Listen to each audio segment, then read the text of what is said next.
Hello everyone, আমি শুক্লা। তো তোমাদের কাছে কিছু কথা শেয়ার করতে চাই আমি।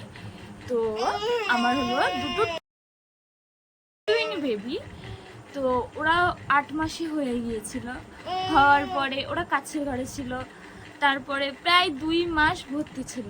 2 মাস ভর্তি হওয়ার পরে চোখে বললো কি চোখে কোনো সমস্যা হয়েছে, কলকাতা মেডিকেল কলেজে দেখাও।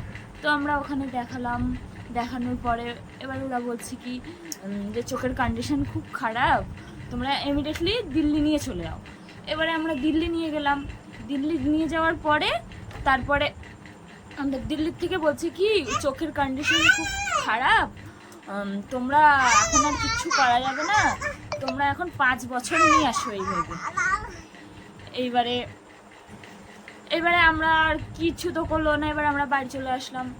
বাড়ি আসার পরে তারপরে আমরা এখানে অনেক জায়গায় দেখালাম, সবাই বলছে কি আর হবে না, চেষ্টা করো না।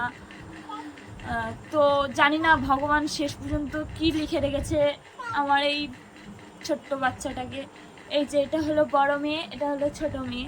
তোমরা দেখছো লাস্ট চান্স, আমরা ব্যাঙ্গালোর নিয়ে যাচ্ছি। ওই মাসের 7 তারিখে আমাদের টিকিট আছে।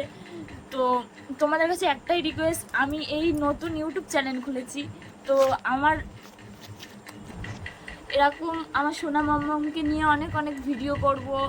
তো তোমাদের কাছে একটাই রিকোয়েস্ট, ভিডিওটা অবশ্যই লাইক কমেন্ট করুন, সাবস্ক্রাইব করুন, সবার কাছে শেয়ার করে দিন। এইটুকুনি জাস্ট বলার জন্য আমি ভিডিওটা করলাম। তো